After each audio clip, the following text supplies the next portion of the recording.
All right. So last time, if you remember, we start talking about the details and the importance of details, and also we talked about coherence, if you remember last time, and we coherence and cohesion, and we talked about transition words, and we said that as a writer, you have to pay attention to the uh, to the uh, to the issue of cohesion. You have to use the right or the appropriate transition words. Um, Also, if you remember last time, we said that the aim of the use, or the aim behind using transitional words,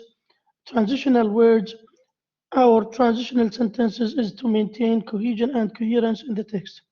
And to maintain cohesion also, we said that we use repeated word, we use synonyms, and we use pronouns in order to maintain cohesion in the paragraph or in the essay in general. Today, inshallah, we will start talking about the introductory paragraph. The introduction or the introductory paragraph is the first paragraph in the essay, and it is the mirror of the essay. It is the first part of the essay that your reader will read. If he or she feels that it is interesting, he will or she will continue reading the whole essay, and vice versa. If he or she doesn't like your introduction, he or she will, throw it away and try to read something else. Now, we will talk about the components. We will define the introductory paragraph and the components of the introductory paragraph and how to write an effective introductory paragraph. Now, functions of the introduction. Why do we use an introduction? What are the functions of the introduction? We have to keep in mind that a well-written introductory paragraph performs four important roles. It performs four important roles. Number one, it attracts the reader's interest. Yeah, that's right. Why? Because by the time I read the paragraph, if I like the topic, if the topic is written in an interesting or attractive way, I will continue reading the topic. If not, I will throw it away, right? And I think you practice this on a daily basis. By the time you go to read certain articles, you read the paragraph. If you like it, you will continue reading. If you don't, you will throw it away. Now, encouraging him or her to continue reading the essay. Yeah, this is the aim of the introduction, to encourage your reader to continue reading your essay. Number two, it supplies any background information that the reader may need to understand the essay. Now, we call it an introductory paragraph. That means you are preparing your readers to the topic that you are going to write about. So you give him or give your reader in general, you give your reader, let's say, a short background about the topic, what you are going to talk about. If you are going to talk about, wallahi, the disadvantages of online shopping or the disadvantages of online learning and so on, you should give a short background information about the topic that you are going to write about. By the way, we are going, inshallah, to talk about the hook. The hook, you will define the hook, and you will talk about the different types of the hook and how to write an effective hook sentence or sentences. Number three, your introductory paragraph must introduce or must present your thesis statement. If you remember, we said that the position of your thesis statement will be the last sentence in your introductory paragraph. It will be the last sentence in your introductory paragraph. Number four, it indicates a plan of development. A plan of development, because if you remember, we said that your topic sentence consists of the topic and the controlling ideas. Now, the controlling ideas, these are we can consider them as a plan of development. A plan of development. If you remember, we said that your thesis statement is a roadmap. Is a roadmap, right? It is a map that you are going to follow in your essay. And this preview, the major supporting points for the thesis are listed in the order in which they will be presented. In some cases, the thesis and the plan of development appear in the same sentence. Also, however, writers sometimes choose not to describe the plan of development. If you remember, we talked about two types of thesis statement. We have direct thesis statement and we have indirect thesis statement. And I advise you, if you remember, to use the direct thesis statement. Direct thesis statement to write the controlling ideas plus the supporting details or supporting details that you are going to develop in your essay بمشيئة الله. Now, these are the functions of the introduction. Now we have an idea that wallahi, the introduction is a very important part in our essay. It gives background information about the topic that I'm going to talk about. Also, it attracts the reader's attention. Also, it presents the thesis statement, which is the most important sentence in your essay. Why? Because it has the topic and the controlling ideas. Also, it indicates a plan of development. What are you going to write about? What you are going to present in your essay. So as a reader, I will have an idea. No, wallahi, you are going to talk about the following points, 1, 2, 3, 4. Imagine now we are talking about 3-paragraph essay, 5-paragraph essay, 5-paragraph essay, introduction, 3-body paragraph, and a conclusion. But we have we have 6-paragraph essays, 7, 10, 20, etc. Depends طبعا on the field or on the topic that you are going to write about. Sometimes when you are talking about a topic, a general, or let's say a very rich topic, you can't cover wallah your essay by 3-paragraph, 4-paragraph, 6-paragraph. You may need more than 10 paragraphs. It depends on the topic that you are talking about. But for the purpose of this course here, we are focusing only on 5-paragraph essay, introduction, 3-paragraph plus the conclusion. Yeah. Now, the components of the introduction. What are the components of the introduction? The introduction consists of the hook, and I'm going to talk about each component in details, inshallah. The hook. And it's very, you know the hook? When you go fishing, you will buy a lot of hooks, right? Right? And small one, middle, medium, large one, Yeah, it's very important in order to catch the fish, right? So the hook, we use the hook to catch, to attract the attention of the readers. And you will talk about the definition of the hook and what are the types of the hook. Number 2, the connecting information, background information, and the thesis statement or your writing plan. Now,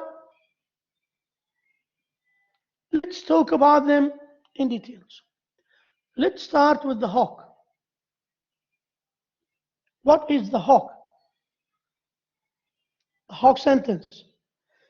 It is the opening statement or statements of an essay. So the hook could be a sentence or more than one sentence. The hook can be a sentence or more than one sentence, right? It is a sentence or more than one sentence. Writers use a hook to catch the reader's attention. Why do they call it a hook, yani? It is a metaphorical use, by the way. It is a metaphorical use. And wallahi, we use hook to catch fish. And we use these sentences, this sentence or these sentences in order to catch, the attention of the reader. So it is a metaphorical use. A metaphorical use. Yes, it is a sentence or sentences, statement or statements that attract the reader's attention. You have to keep in mind, as a writer, I'm writing for my audience, right? I have an audience and I'm writing for them. So I have to make sure that what I'm writing for those people must be attractive. Otherwise, they will not read it. They will not interact with this essay. And at the end of the day, my writing will be useless. Okay? My writing will be useless. So, again, you have to keep in mind, wallahi, your essay is your essay is very attractive. Now, if the hook does its job well, the readers want to read the rest of the essay after they have read the hook. If they like the hook, if they enjoy the hook, they will complete reading your essay. If they don't, they will throw it away, right? They will throw it away. Now, and remember, in the future, inshallah, you will get a job as a writer, maybe a columnist, or you work in a newspaper, or in a magazine, or in any company, and you are asked to write essays and so on. You have to make sure that your essays are very attractive to your readers in order to get them interact with your writing. There are different ways of writing a hook. Now, have you got the idea of the hook?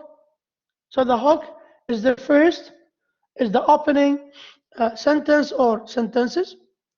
It must be very attractive in order to catch or to attract the reader's attention, and to capture the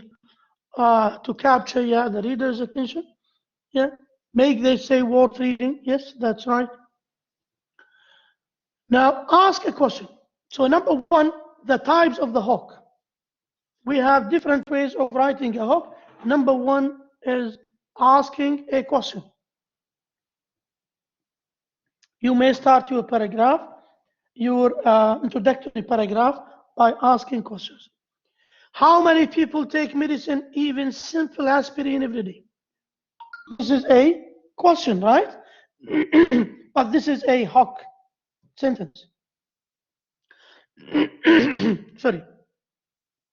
This is a hook statement, and it attracts or captures the reader attention in wallahi. The reader of the writer is going to write about a very important issue, which is medicine, and every one of us takes medicine, and even simple aspirin or Panadol daily, right? If you have a headache, you will have Panadol, right? Now, this question is an attractive for whom? For the reader. And why? Because he'd like to see what's next. What is next? So this is one technique. The second technique is use an interesting observation. Use an interesting observation Asian economists are not sleeping well these days. If we look at this sentence here, this is a metaphor. This is a metaphor, right? Asian economists are not sleeping well these days.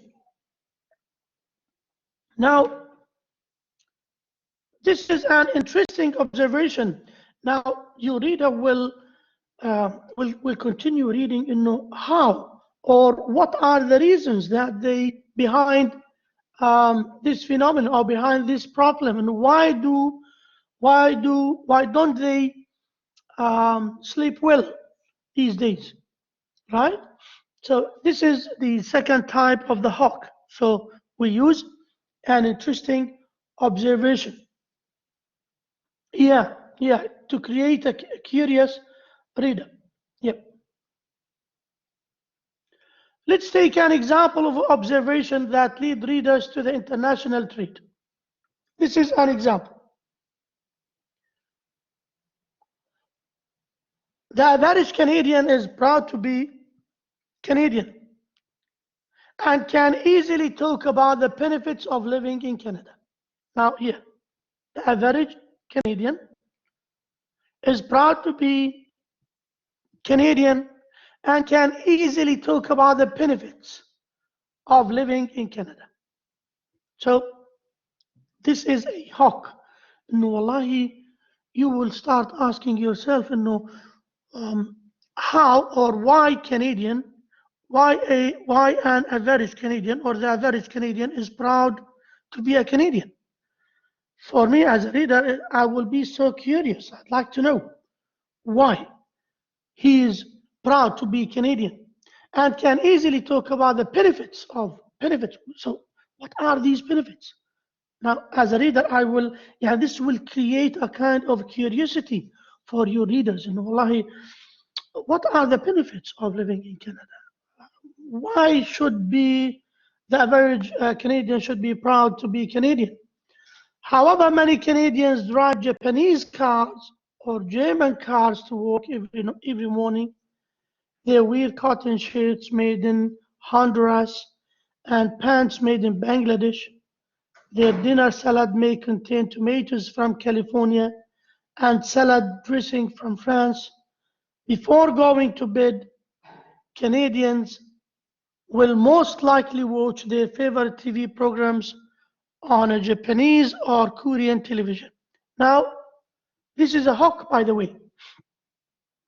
This is a hawk. So the whole paragraph is what? Is a hawk. It is a hawk. If you remember, we said that a hawk could be a sentence, statement, or statements. So it could be one sentence or more than one sentence.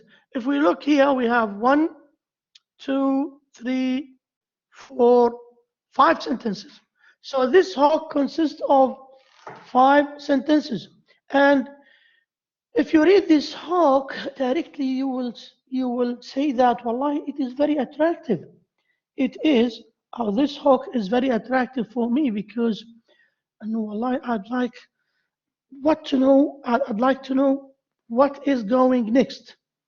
What is going next? What is the writer is going to say? And okay, they are proud to be Canadian, but however, they drive Japanese cars, German Japanese cars to go to work. Sorry, they wear cotton shirts made in Honduras. Even the salad, of the tomatoes from California, salad dressing from France, etc. They watch TV programs on Japanese or Korean television. I will be so curious. So why you should be proud of yourself, right? You will ask yourself like this. Why should they be proud of themselves? So we can see that the hawk here is very curious for me as a reader. I'd like to know what is next. What is next? So have you got the idea? Have you got the idea? Here, use an interesting observation. Use an interesting observation. Yeah. Now, let's move to number 3. Use a unique scenario to catch readers' attention.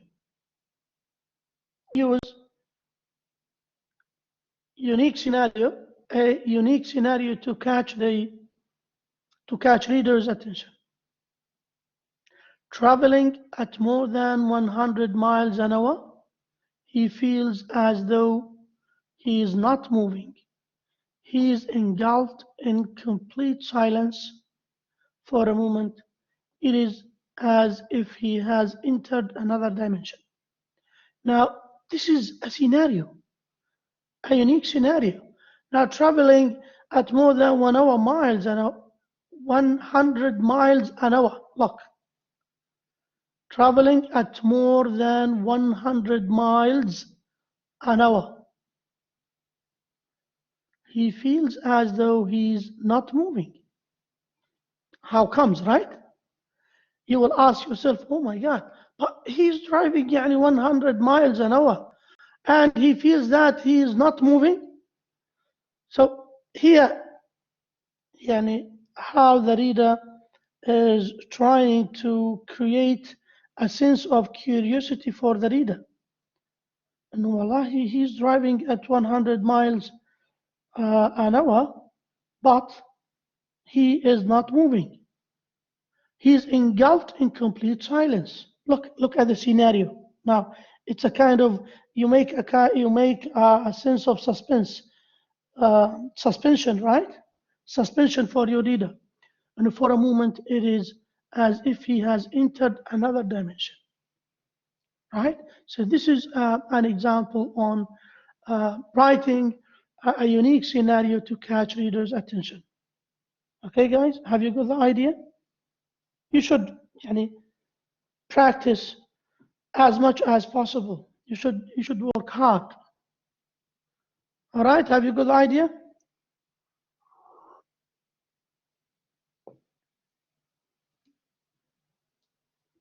Now, the next one is to begin with a famous quote. Do you remember this quote? I have a dream. Who said that? I have a dream. Who said that? Do you remember who said that? He's an American man, by the way. Martin Luther King. Yes, that's right. Martin Luther King. And it is a very famous quote in the world. I have a dream. He was talking about, the equality between the blacks and the whites in the United States.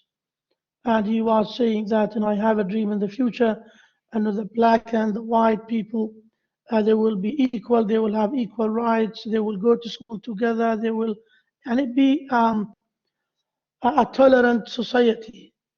Yes. Now, look at the other example here. Hillary Rodham Clinton once said that there cannot be true democracy unless women's voices are heard. In 2006. When Nancy Pelosi, you know this woman? You know Nancy Pelosi? She's one of the antagonists, one of the enemies of the President Donald Trump, right? Huh? She's the Speaker of the Representative House. The Speaker of the Representative House. Nancy Pelosi became the nation's first female Speaker of the House. One woman's voice rang out clear. With this development, democracy grew to its truest level ever in terms of women's equality. The historical event also paved the way for Senator Clinton as he warmed her own vocal cords in preparation for a presidential race. Okay, so this is a quotation. We start here with a quotation. There cannot be true democracy unless women's voices are heard. So this is a quotation by a very popular. طبعا we do not use any quotation. You have to keep in mind that, don't use any quotation. You have to use any quotations of famous people. Could be sheikh, could be amir, could be scientist, could be someone important, right? Politician and so on. Okay. And why do we use quotations of famous people? To give importance to your topic. Wallahi X, he's a president, a king, a sheikh, a popular, let's say, politician, a psychologist, a sociologist, the minister of health, a doctor, for example, an expert, a novelist, for example. Yeah, an author, a great author, for example, for Martin Luther King, he was calling for the equality between the black and the white in the American society. So he's very, very famous. Right. Do you have any questions so far?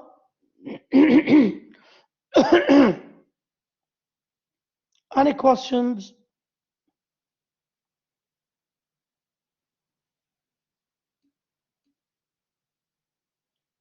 No questions?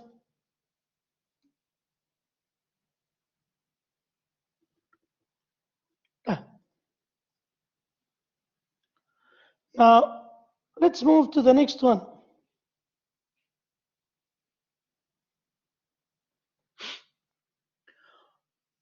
Use a surprising or shocking statistics. There is a very popular saying about statistics. Numbers don't lie. Numbers don't lie. So when you use numbers or surprising or shocking statistics in your introduction or in the hook of your introduction,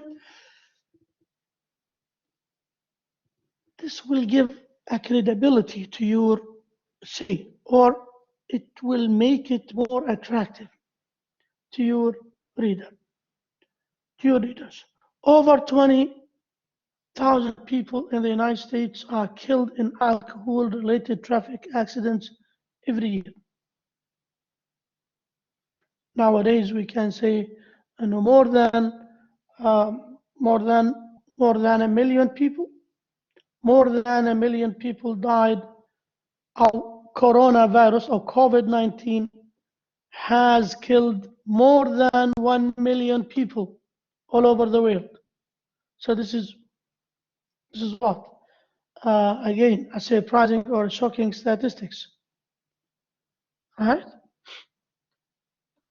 If the world temperature continued to rise, Singapore and New York may be underwater by the year 2050. New York and Singapore will maybe underwater by the year 2050. Again, this is what? A surprising or a shocking statistics here, because by 2050. Okay? Now, this is for the hawk. Do you have any question about the hawk? Have you got the idea of the hawk? Have you got the idea of the hawk?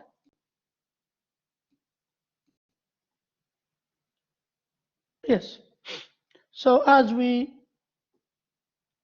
note, the hawk is a sentence or a group of sentences that we use them to open to open the introductory or to start the introductory paragraph. And there are five types of hawks of the hawk. the different ways of writing the hook. We have, as we said, we have 5 ways. The first one is to ask a question, use an interesting observation, then to use a unique scenario to catch readers' attention, and to begin with a famous quote, and finally to use statistics, surprising or shocking statistics. Now, we said that we have the hook, we have the connecting information, and we have the thesis statement. These are the components of the introductory paragraph. Now, let's move to the connecting paragraph. Connecting information. After the hook, the writer usually writes connecting information, or 3 to 5 sentences that help connect the reader to the topic. These sentences can be background information about the topic, or they can be examples. If you remember, when we define the introductory paragraph, we said that it provides background information about the topic that you are going to write, right? So when or how you should provide the background information, you can provide them after the hook directly, and we call these information layer connecting information. This information is called connecting information. Now, the connecting information could be 3 to 4 sentences to 5 sentences, providing information, background information about the topic that you are going to talk about, or it could be examples. Now, the following sentences give examples of how Cinderella probably spent her days before she met the prince. Her daily routine was not glamorous. She did everything from sweeping the floors to cooking the meals. If someone had asked Cinderella which chores she did not particularly like, she probably would have answered, "Why, none, of course. Housework is my duty." Now, if we look at these sentences here, these sentences provide a background information about Cinderella's life.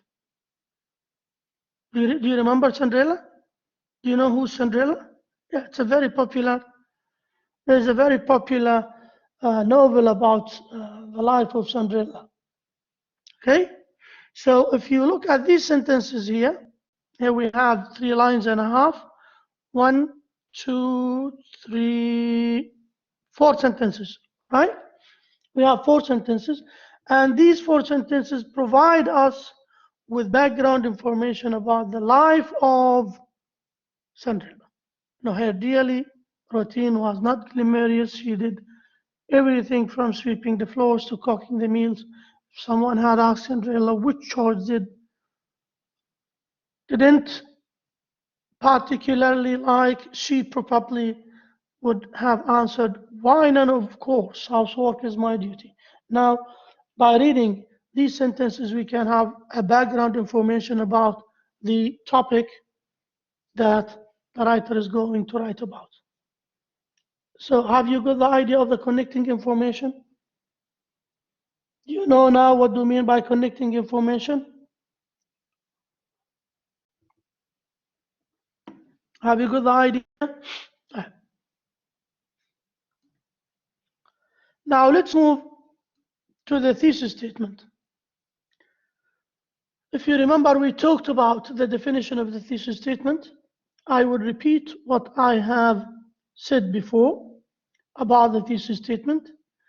It is a sentence or a group of small sentences that justify why an essay is worth writing. It helps control the ideas within the essay. It is a sentence that expresses the main idea of an essay. The main idea of an essay. It gives direction to the essay.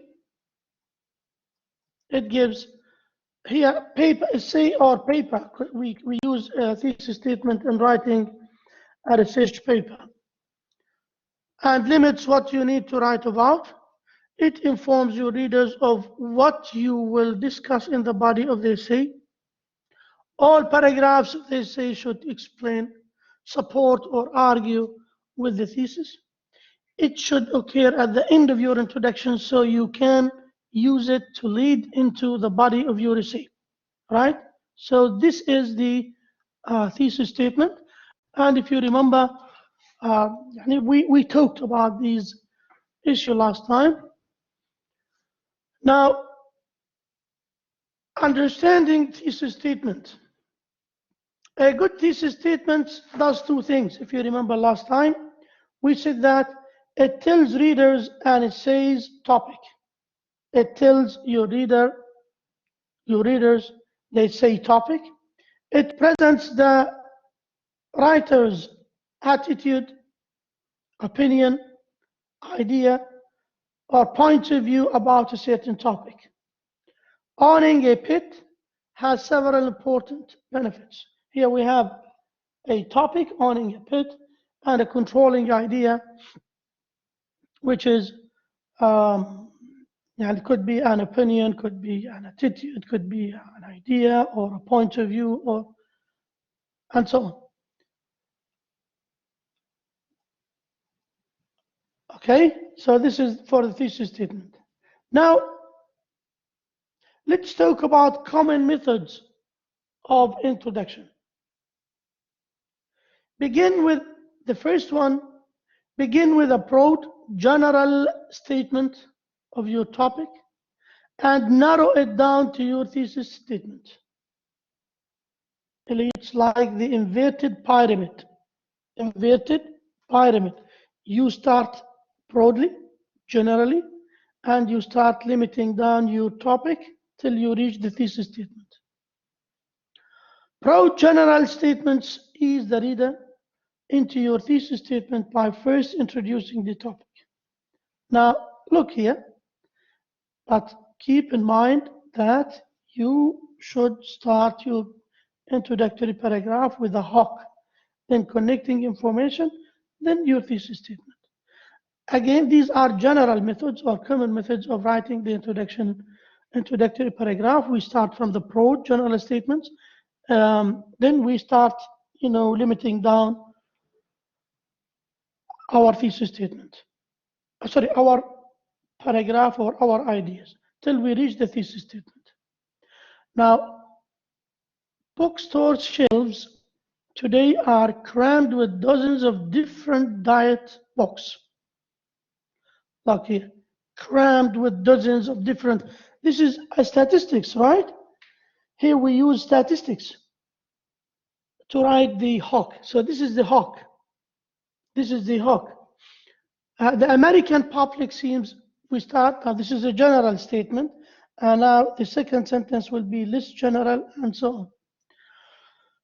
The American public seems willing to try any sort of diet, especially the ones that promise instant, miraculous results, and authors are more than willing to invent a new fad diets to cash in on this craze. Unfortunately, some of these fad diets are inefficient or even unsafe. One of the worst fad diets is palm peach plan. Palm peach plan. It is impractical, doesn't achieve the results it claims, and is a sure route to poor nutrition. So this is the thesis statement. Here, one of the worst failed diets is the Palm Beach plan. It is impractical, sorry. It is impractical, doesn't achieve the result it claims. Second, and is a sure route to poor nutrition. Three main ideas. Three main ideas. Have you got the idea? So we start with general information, and we start to make these information, less general or less broad, more specific. Then we reach the thesis statement. All right?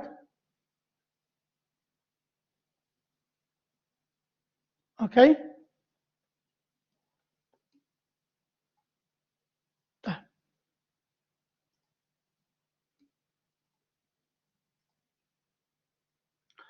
Now, the second type, or the second common method of writing an introduction, start with an idea or a situation that is the opposite of the one you will develop. Like, we have different techniques or different ways for writing the introduction order, and in order to make it attractive for the reader. So the most important issue or aim behind using these different techniques or different ways is to make your introduction so attractive to your readers in order to capture their attention. Now, this approach works because your readers will be surprised and then intrigued by the contrast between the opening idea and the thesis that follows it. There is a kind of contrast here. There is a kind of contrast. When I decided to return school at age 35, I wasn't, look, at age 35. It's something strange. Oh my God, you are 35 and you decide to return back to school at this age. It's something, amazing, yeah? I wasn't at all worried about my ability to do the work. After all, I was a grown woman who had raised a family, not a confused teenager fresh out of high school. But when I started classes, I realized that those confused teenagers sitting around me were in much better shape for college than I was. They still had all their classroom skills in bright, shiny condition, while mine had grown rusty from disuse. I had to learn how to locate information in a library, how to write a report, and even how to speak up in class discussion. Look, they still had all their classroom skills in bright, shiny condition, while mine had grown rusty from disuse. Now, here we have an opposite idea from what has been. I wasn't at all worried about my ability to do the work. But here, she said that, while mine had grown rusty from disuse. I had to learn how to locate information in library, how to write a report. So there is a kind of contrast between the hook and the thesis, the hook sentence and the thesis statement. Have you got the idea?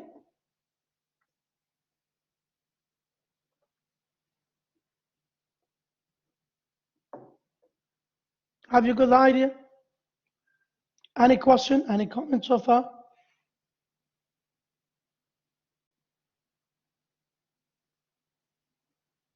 Any question?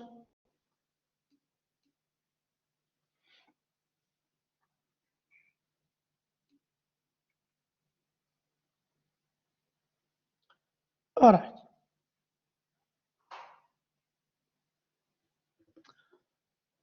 Let's move to the next one. Number 3,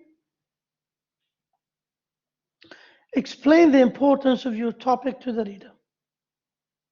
If you can convince your readers that the subject in some way applies to them or is something they should know more about, they will want to keep reading. So you should keep in mind that you should give an importance to your topic. And this is your topic, and you will work hard in order to develop this topic, to write about this topic. That means you should give an importance for your topic. Imagine now when you go to the malls, you will find someone who's, selling perfumes or certain items. They will give you an importance to the product that you are going to buy, right? They will talk about different advantages about, well, this perfume has been made from blah blah blah blah. It is long lasting. It is sold at, for example, 200 dirhams and other places, but we have a promotion and we will give you buy one take the second for free, or if you buy this we will 100 milli, we will give you 100 milli for free, and so on. So yeah, they give importance to the items. Now you market your topic. In brief, you should market your topic, and you should be a great marketer. You should market your topic. You should show the importance of your topic to your readers, in order to make it so attractive for them. So why should I read, keep this in your mind. Why should I read your essay? What is the benefit I will get from? What is the new information that you are going to present?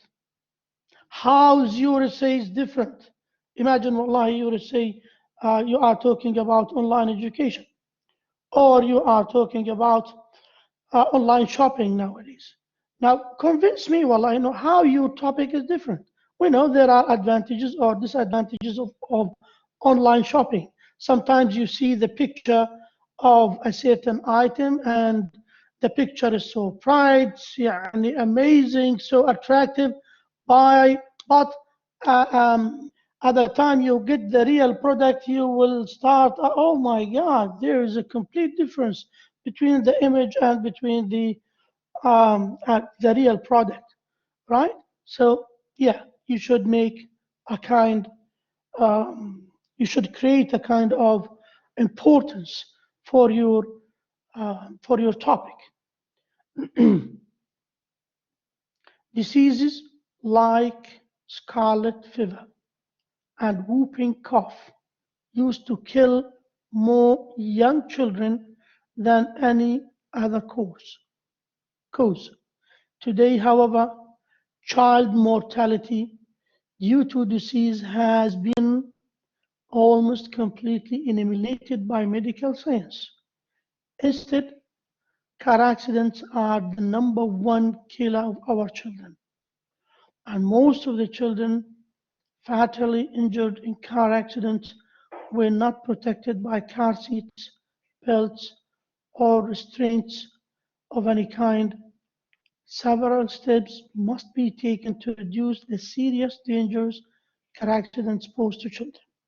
Now, if you look here at the beginning of the paragraph, we can, the author starts with an amazing information on diseases like scarlet fever and whooping cough, etc., to kill more young children. Oh, and he made a comparison. He made a kind of comparison between these diseases and the car accidents. These diseases and car accidents. And we can see that in car accidents cause death or kill children the same way diseases do. In the same way diseases do. Okay, so if we look at this introductory paragraph, it is so successful.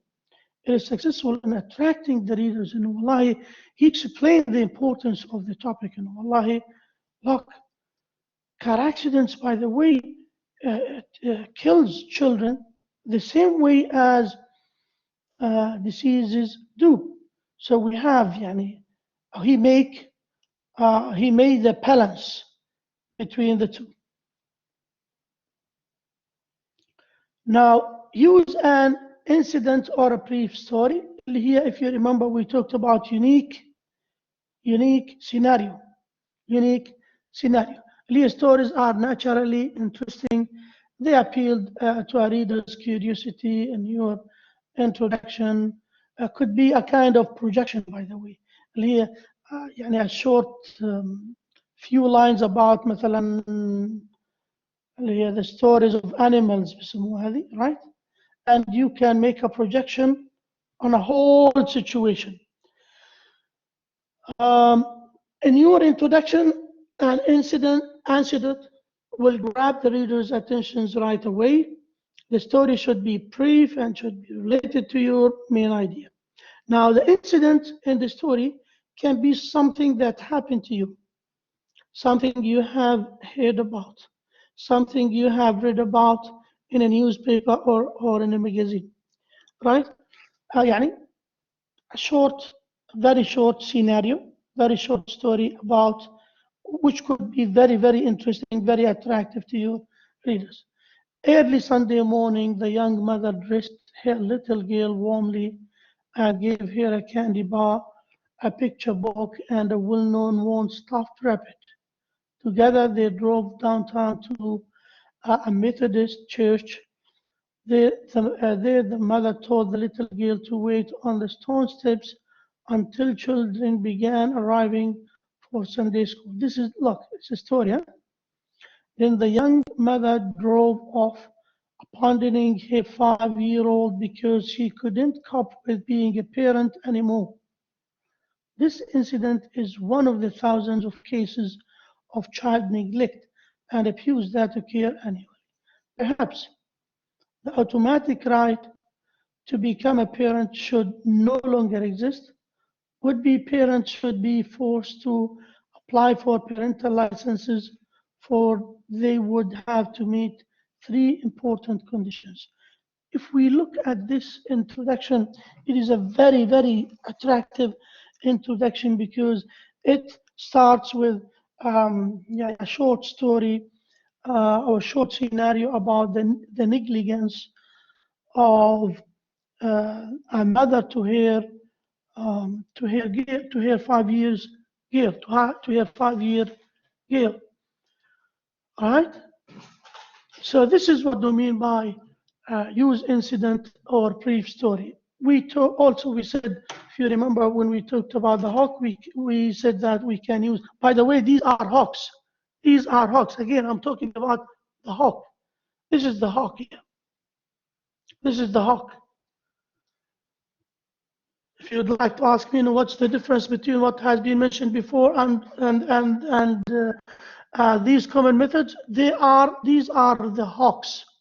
Again, ask one or more questions. You may simply want the reader to think about possible answers, or you may plan to answer the questions yourself later in the paper. What is love? If you'd like to write a definition essay. What is love? How do you know that we are really in love? When we meet that special person, how can we tell that our feelings are genuine and not merely infatuation? And if they are genuine, will these feelings last? Love, as we all know, is difficult to define. Most people agree that true and lasting love involves far more than mere physical attraction. Love involves mutual respect, the desire to give rather than take, and the feeling of being wholly at ease. Now, this is the thesis statement here. This is the thesis statement, and it consists of more than one sentence. right? And if you look at these questions here, what is love? Now, directly, yani, your reader will start thinking, what is love? To be honest, yani, these are abstract nouns, right? Love, courage, honesty, friendship, right? These are abstract words or concepts, and it's somehow hard to define, and they are vary from each other. The way you define love may be different from the way I define love. The way you define friendship, completely different from the way others define friendship, right? So we may have different definitions for an abstract concept. Freedom, for example. What is freedom? What is freedom? What do you know about freedoms? When can we say that you have freedom? How do you know that you have freedom? Is freedom to say anything you want, to wear anything you want, to dress any clothes you want? These are, questions you may use. This is another example. So yeah, so this is what do you mean by to ask a question or more than one question in order to attract the attention of your reader. These are examples. You can make use of them. They are very important for you. And I'd like you from now on to apply these strategies in writing your introductory paragraph. So you should start writing your introductory paragraph by next time, inshallah, you have to send me your introductory paragraph. Now, the last thing I'd like to talk about today is the use a quotation. We talked about use a quotation. A quotation can be something you have read in a book or an article, or it could be a slogan, by the way. It could be a saying. It could be a proverb. Saying a proverb, never give advice to a friend. Sheikh, don't never give advice. Do you agree or disagree, by the way? Do you agree or disagree? Never give advice to a friend. Sometimes, if you advise a friend to buy a certain product, and wallahi, your friend buys this product, and after 2 days, 3 days, wallahi, he had problems with that product, and he will or she will start blaming you. You advised me to do that. I didn't like it at first, but you insist. You may, you give me an advice to do that, and you make it so beautiful in my eyes, right? So you will say, never give advice to a friend. Never give advice to a friend, right? Yeah. Sometimes, wallahi, Noor, sometimes it's true. Because when you advise someone and he or she will start blaming you after that, you will say, oh my God, I will never give advice to a friend. All right. It could be a current or recent advertising slogan. Can you hear me now? Can you hear me now? Um, uh, Black Lives Matter, for example. Black Lives Matter, if you are talking about racist or racism. If you remember, 3 months or 4 months ago in the United States, two policemen killed a black man. He was shouting, "I can't breathe, I can't breathe," but they killed him. And there were a lot of demonstrations in the United States, and they have some slogans such as Black Lives Matter, Black Lives Matter. So this is a slogan, right? Yeah. Or a favorite expression used by friends or family. My father always says, my grandfather always says, my mother always says. Using quotation in your introductory paragraph lets you add someone else's voice to your own. We had an idea, we had an example about, if you remember, Nancy Pelosi, right?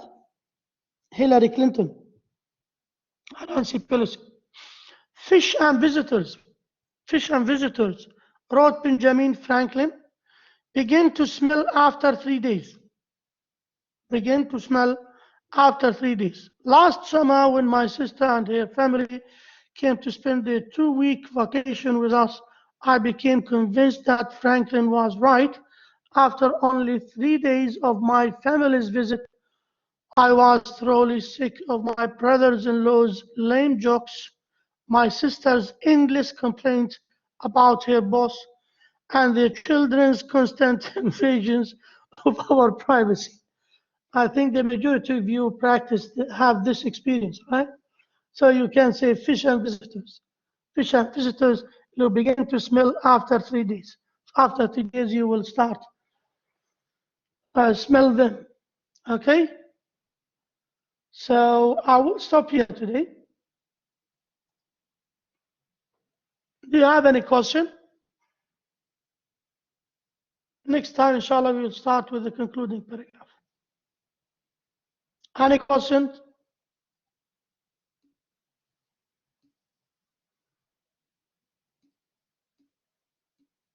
All right, I will